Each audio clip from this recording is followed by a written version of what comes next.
ஈஸியாக ஒரு coffee shop போனேன், 300 ரூபா சார்ஜ் பண்ணான். ஒன்றும் இல்லை, இன்ஃபேக்ட் சரவணபவனில் காஃபி அதை விட நல்லா இருக்கு. ஆனால் என்ன வித்தியாசம்னா அந்த காஃபி மக்கு, அந்த ஆம்பியன்ஸு, அந்த காஃபி போட்டால் நான் அந்த சொல்கிற விதம், அந்த business man, young guy, his name is Sam, என்கிட்ட வந்தான். Sir, we nurture all our Indian farmers, sir. And this coffee bean, he never know my background because we have tea estates and coffee.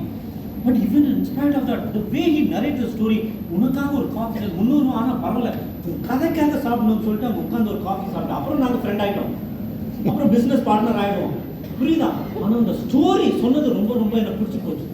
So most of the times என்ன ஆகும்னா, tomorrow when you go from here, you become an entrepreneur. நீங்கள் சொல்கிற ஸ்டோரியிலேயே வந்து the customer will get inspired. மூணாவது, ஸ்டோரின்னா தமிழ்ல கதைன்னு சொல்லுவோம். ஆனா நம்ம பசங்க கதைன்னா என்ன, நம்ம கதை சொல்றான்டா அப்படின்னா என்ன, பொய் சொல்றான். அதை கரெக்டா சொல்லிட்டேன் பாத்தியா, மாப்பிள்ள அவன் கதை சொல்றான்னா பொய் சொல்றான். அந்த கதை கிடையாது, இந்த கதை. இந்த கதைன்னா இந்த ஸ்டோரி உடைய என்னன்னா authenticity, genuine stories based on real experience and build trust.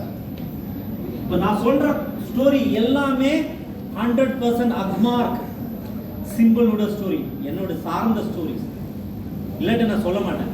So authentic trust வந்து ரொம்ப. ஸோ கதையில் என்ன முக்கியம்னா, உன்னை நம்பணும். இப்போ ஒரு இன்டர்வியூ போறீங்க, உன்னை நம்பி ஒரு பெரிய துகார் மாதிரி கம்பெனியில் எடுக்கணும், ஒரு டிசிஎஸ் மாதிரி எடுக்கணும்னா உன்னுடைய திறமை மாத்திரம் வச்சு எடுக்க மாட்டாங்க. நீங்க நினைச்சிட்டு இருக்கீங்க நான் 99% மார்க் வாங்கிட்டேன்னா ஜாப் கிடைச்சிடும். இப்படி கிடையாது. உங்களுடைய அறிவாற்றல் வச்சு மாத்திரம் உனக்கு ஒரு ஜாப் கிடைக்காது. What is that they look for beyond that? Skills பார்ப்பாங்க.